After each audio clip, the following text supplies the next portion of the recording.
Assalamualaikum warahmatullahi wabarakatuh. Perkenalkan, saya Diti Melatina Nursida dari SMA Negeri 1 Cisarua, Kabupaten Bandung Barat.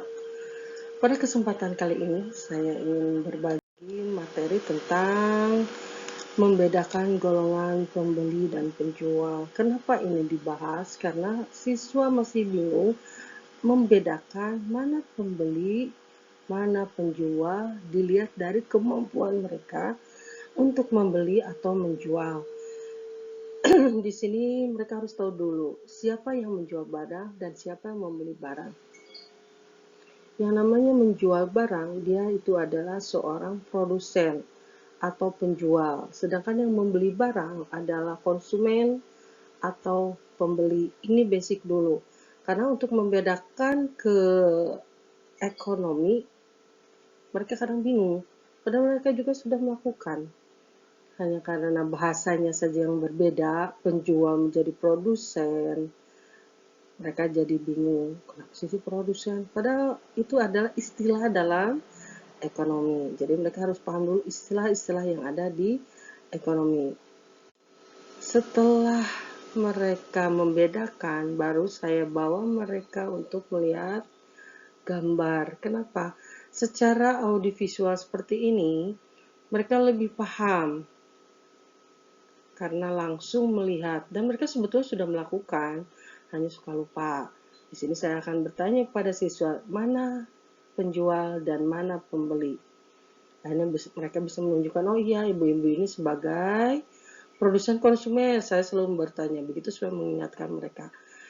Mereka akan menjawab produsen. Berarti mereka sudah paham.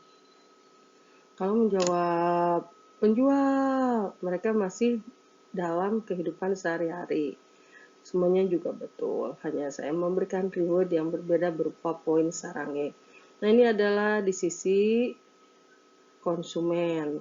Nah, konsumen di sini sebagai pembeli disebut juga rumah tangga konsumen kalau nanti ada pembelajaran pelaku ekonomi. Jadi ketika saya menjelaskan materi ini, saya giring mereka juga ke RTK, RTP supaya mengingatkan nanti ketika ada materi itu mereka tidak bingung lagi. Mana rumah tangga konsumen, mana rumah tangga produsen. Minimal dari contoh di sini mereka bisa mengembangkan ke pelaku ekonomi nantinya.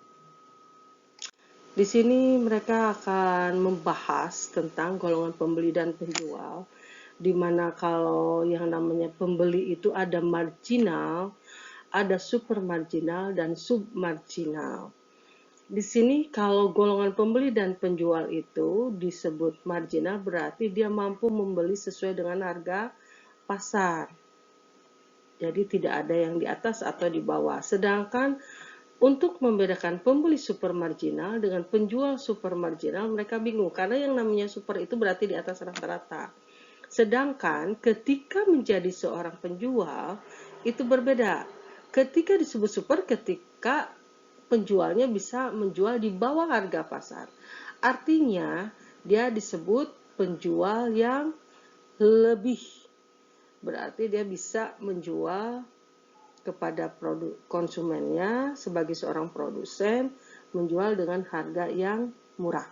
Tapi kalau misalkan di sisi pembeli yang dinamakan super marginal itu berarti yang nilai dia membeli barang itu di atas harga pasar. Kadang ada seorang pembeli yang tidak menawar, berarti dia mampu membeli di atas harga pasar. Sedangkan kalau pembeli yang membeli dengan menawar dan lain sebagainya, dia disebut pembeli submarginal. Karena apa? Karena dia mampu membeli hanya di bawah harga pasar, contohnya diskon. Nah, perbedaannya antara supermarginal dengan submarginal itu berbeda. Hanya untuk diberikan kepada siswa, saya selalu mengatakan kalau disebut pembeli super berarti dia membeli di atas harga pasar, sedangkan kalau di sisi penjual itu kebalikannya. Kalau di sisi pembeli di bawah harga pasar yang submarginal, berarti kalau di sisi penjual itu di atas harga pasar. Dan alhamdulillah akhirnya mereka paham dengan memberi gambaran panah ini atas, berat ini di bawah, supaya mereka paham tentang materi golongan pembeli dan penjual. Itu saja yang bisa saya sampaikan. Terima kasih. Wabillahi taufiq wal hidayah. Wassalamualaikum warahmatullahi wabarakatuh.